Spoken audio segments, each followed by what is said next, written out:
5 today. Yeah. We're going to be looking at disability in Eritrea, and we're using this really fascinating book by Tadesse Mahari called Disability. Yeah. And it's so interesting how he goes beyond just the medical definitions of disability and really digs into like the social and educational landscape. Yeah, and you know what I thought was really powerful about his approach is how he interweaves personal stories and observations Right. from his own experience in Eritrea, so it doesn't just feel like some dry academic analysis. It feels very grounded. Absolutely. And in fact, why don't we start with one of those stories, because he talks about a young woman named Saba who uses a wheelchair. Mm-hmm. And, she has this dream of becoming a teacher, but faces so many obstacles, from inaccessible buildings to just, dismissive attitudes. Right. And it really sets the stage for understanding all the complexities we're about to dive into. Yeah, it's a perfect example of how disability is not just a personal medical condition. All right. It's something that's, deeply intertwined with societal structures and perceptions, and that sort of brings us to how Eritrea as a nation sort of approaches this issue. Right, and it's interesting, Eritrea updated its disability policy just recently. They did. In 2021. Yeah, and what's really striking about this updated policy is how it reflects a real commitment to aligning with international standards, like the UN Convention on the Rights of Persons with Disabilities. So it really shows a deliberate effort to move toward, a more inclusive society. That's encouraging to hear, but I'm also curious about the numbers, how widespread IS disability in Eritrea. Yeah, well, Mahari cites some pretty compelling statistics from a recent labor force survey, and it found that a full 7% of the population are people with disabilities, and what's even more striking is that this represents 11% of the working age population. Wow, that's a significant portion of the population. Yeah. I mean, it really underscores the need for understanding and inclusion, wouldn't you say? Mm-hmm. Absolutely.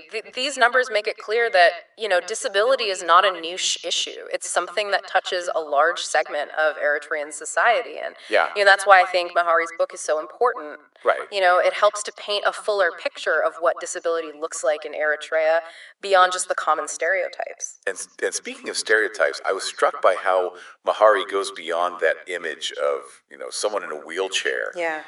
He covers like such a wide spectrum of disabilities, from physical conditions like cerebral palsy and muscular dystrophy. Yeah, to things like, intellectual and developmental disabilities, sensory impairments, right. and even, behavioral and emotional disorders. And what's key is that he explores the specific challenges that these present within the Eritrean context. Right, like he talks about visual and hearing impairments and how those can be particularly challenging in a country where access to resources and technology might be limited. Exactly, and he even mentions an Eritrean Kibron Gibrab who developed special software to help visually impaired people read, which is the local script. It's a fantastic example of local innovation addressing a specific need. That's amazing. It shows that even amidst challenges, there's ingenuity and a drive to find solutions. Absolutely, and this leads us to another crucial aspect of Mahari's book, which is his focus on education for people with disabilities. Okay. He talks about different approaches used in schools, from inclusive classrooms to special schools,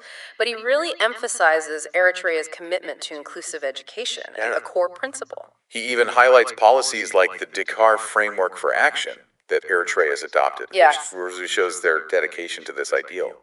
Yeah, but Mahari doesn't shy away from the fact that there are still significant barriers to overcome. Right. He talks about systemic issues like poverty and lack of resources, but also attitudinal barriers within schools themselves. It's interesting because he argues that those negative attitudes can be even more pervasive than the physical limitations of a school building. Exactly, and sometimes those attitudes come from unexpected places, Right. He mentions how even among educated people in Eritrea, there's this misconception that children with intellectual disabilities simply can't learn. That's heartbreaking, but it also highlights why this conversation is so important. Yeah. We need to challenge those assumptions and create a more inclusive and understanding environment.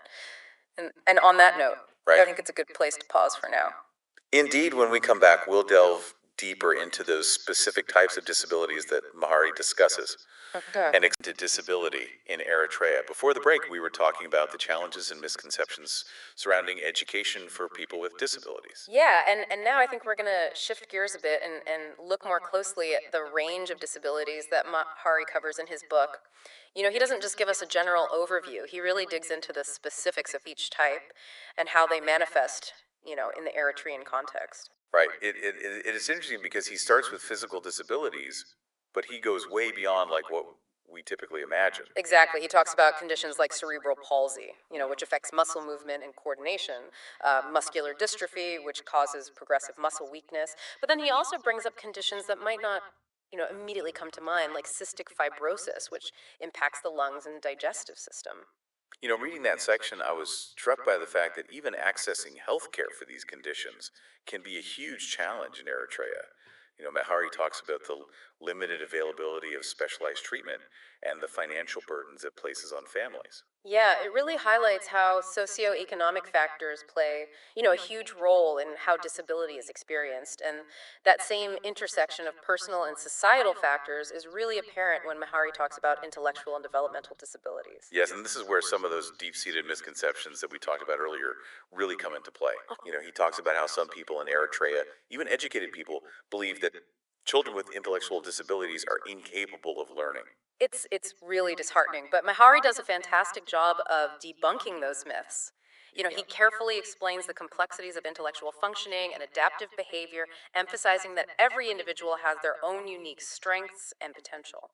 I love that he includes stories of individuals who have defied those low expectations and achieved incredible things, like the young man with Down syndrome who started his own small business selling handmade crafts. Hmm. It's just a powerful reminder that we should never underestimate anyone's abilities. Absolutely. And then Mahari moves on to sensory disabilities, specifically visual and hearing impairments. And again, he brings it back to that Eritrean context. Yes, he talks about the challenges visually impaired people face in accessing education and information, especially in a setting where braille materials and assistive technologies might be scarce. But then he circles back to that amazing story about Kibram Gebreb, the Eritrean, who developed, reading software for the visually impaired. Right. It's such a brilliant example of how local innovation can help bridge those gaps and empower people to overcome barriers. And similarly with hearing impairments, he talks about the need for more sign language interpreters and resources to support deaf individuals in education and in the wider community. It's like even with limited resources, there's so much that can be done with creativity and a focus on inclusion. But of course, we can't talk about disability in Eritrea without acknowledging the country's history of conflict and hardship. That's a great point, and it leads us to the section where Mahari delves into behavioral and emotional disorders with a particular focus on PTSD. Right. Given Eritrea's past, it's no surprise that PTSD is quite prevalent. I found it really insightful how he explains PTSD not as a weakness, but as a natural response to traumatic experiences. And he emphasizes the importance of seeking professional help, which can be difficult in a place where mental health services are limited. Right. It highlights the need for greater awareness and support around mental health issues, which are often stigmatized even more than physical disabilities. Exactly, but it's not all doom and gloom. Mahari also talks about the power of resilience and coping mechanisms. He tells a story of a woman who lost her leg in a landmine explosion, but went on to become a successful entrepreneur. It's a testament to the human spirit's ability to overcome adversity, and it really underscores the need for us to focus on abilities, not limitations. Absolutely. But before we get into Mahari's conclusions and recommendations, I think it's a good time to pause and reflect on what we've learned so far. Yeah, I think that's a great idea. We've covered a lot of ground from defining disability to understanding its various forms and the challenges they present in Eritrea. And when we come back, we'll explore Mahari's vision for a more inclusive future and what steps we can all take to make that vision a reality. Welcome back to our deep dive. We've journeyed through a lot of heavy material in this episode, but now we get to the part that always gives me hope. What does Mahari see as the path forward? He doesn't just lay out the problems, he offers solutions, right? Absolutely. In fact, I'd say the final part of his book is really a call to action, both for Eritreans and for the global community. He reminds us that creating a more inclusive society for people with disabilities is a human rights issue, not just a matter of, you know, charity or goodwill. That's such a powerful point. It's about recognizing inherent worth and dignity, not just providing handouts. Hmm. So, where does he suggest we start? Well, one of the key things he stresses is the need to change attitudes. He talks about how deeply ingrained negative perceptions of disability can be, even among well meaning people. He gave the example of parents assuming their child with a disability couldn't possibly learn. It's heartbreaking, but it also shows how much work needs to be done on a fundamental level. And that's where he sees communities playing a huge role. He argues that real change starts at the grassroots level with individuals challenging those harmful stereotypes and embracing a more inclusive mindset. It makes me think about that story of Saba, the young woman who wanted to be a teacher. If her community rallied around her, providing support and advocating for accessibility, imagine the difference it could make in her life. Exactly. And Mahari also talks about the role of the media in shaping perceptions. He challenges journalists to move beyond portraying people with disabilities as objects of pity or inspiration and instead focus on their diverse experiences, strengths, and contributions. It's about telling authentic stories, showing the full spectrum of human experience, right? Not just the feel good narratives. Precisely. And then, of course, there's the practical side of things. Mahari advocates for increased investment in disability services from accessible healthcare and education to employment support programs. He makes a compelling case that these investments aren't just about helping individuals, they benefit society as a whole. When people with disabilities are empowered to participate fully, everyone wins. It's about unlocking potential, not just providing charity. And I think that's a really important takeaway from Mahari's book. It's a call to action for all of us, no matter where we live or what our connection to disability might be. He even gives some specific suggestions for how individuals can make a difference. He talks about educating ourselves, challenging negative attitudes when we encounter them, and supporting organizations that are working to promote inclusion. He reminds us that even small actions can have a ripple effect, and I think that's a really empowering message to end on. It is.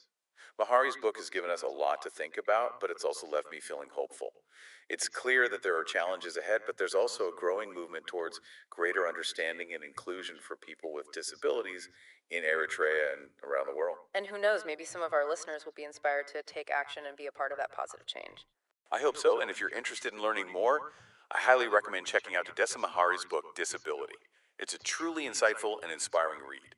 Thanks for joining us on this deep dive, and until next time, keep learning and keep exploring.